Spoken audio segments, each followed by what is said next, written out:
Ça tourne au son. Ok. Faut que je révise. C'est parti. François Bigras, bonjour. Bigras. J'ai dit Bigras, mais c'est ma langue à fourcher. Je sais très bien que c'est Bigras. Je viens de réviser. D'ailleurs, j'ai dit, attendez, il faut que je révise.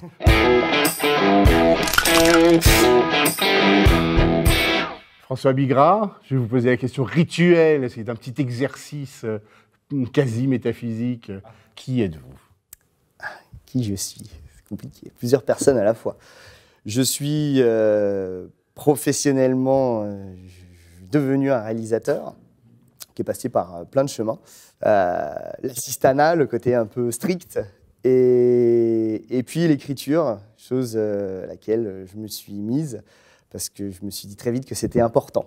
Quand on est réalisateur de quelque chose qu'on n'a pas écrit, on ne détient pas la vérité de l'auteur.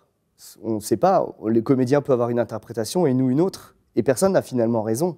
Je fais de la télévision, pour l'instant je réalise des choses que j'écris pas moi-même, et justement j'espère pouvoir raconter des histoires à travers mes propres films. C'est quoi la complication d'écrire un film? Quel est le premier obstacle? Le premier obstacle, c'est d'exprimer comme il faut le message. Après, ça s'apprend d'écrire, je le sais à travers le CIFAB.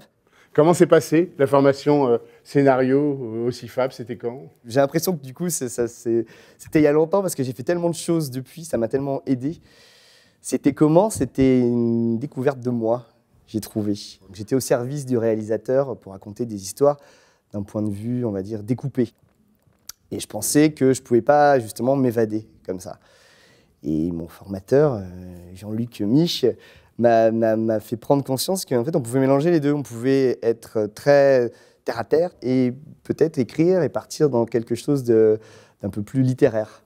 C'est quoi l'univers filmique de François Bigras? J'aime bien les films français, j'aime pas les films prises de tête. J'aime bien raconter l'univers des gens qui m'entourent et voilà. Et je m'étais inspiré de ça pour faire le petit exercice avec Jean-Luc en écriture. Et je développe ça, j'ai changé plein de choses et ça fait plus de 2 ans maintenant que j'écris, je trifouille un peu dans tous les sens mon histoire et qui j'espère va voir le jour, en tout cas qu'il y a des bons retours, donc je me dis que ça va payer, j'en suis sûr, enfin j'espère.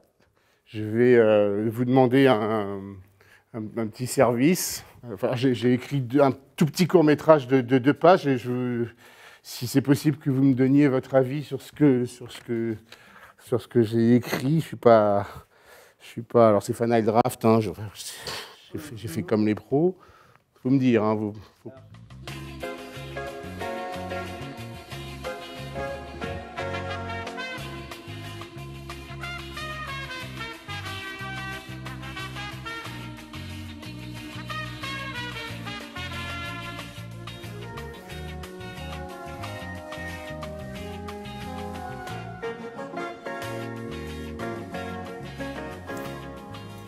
Alors? Faut le lire plusieurs fois, je crois. Okay. Ah bon? Ouais. Et un peu peut-être le lire ensemble, non? Isabelle mange des chips en regardant la télévision sur un petit poste cathodique. Armand entre, il passe devant elle et coupe la télé. Bon, ça suffit maintenant. Oh là là, Armand, je t'en prie, vraiment. Oh, j'en ai marre à la fin. C'est moi-même qui en a marre, en vrai. Pourquoi tu fais toujours des choses comme ça? Je fais des choses comme cela car tu me pousses à bout. Ah, vraiment? Et comment, je t'en prie, comment? Tu m'ignores. Mais arrête donc, tu te fais du mal à toi-même. C'est toi qui es ton pire ennemi, Isabelle. Je ne crois pas, non. J'ai cessé de me torturer le jour où j'ai compris la vraie raison pour laquelle Shirley est partie. Shirley n'avait pas à partir. Son chemin n'était pas parsemé de petites embûches. Alors ça, qu'est-ce qu'il ne faut pas entendre? Ah, car ça te fait mal. Ça te fait du mal d'entendre ça, hein, Isabelle? Je ne peux plus t'entendre. Eh bien si, tu vas m'entendre. Non. Tu te fuis de toi-même. Mais ce n'est pas comme cela que tu oseras t'affronter dans la vie. Non, rallume cette télévision. Bon, d'accord. Nous avons dit ce que nous avons eu à nous dire.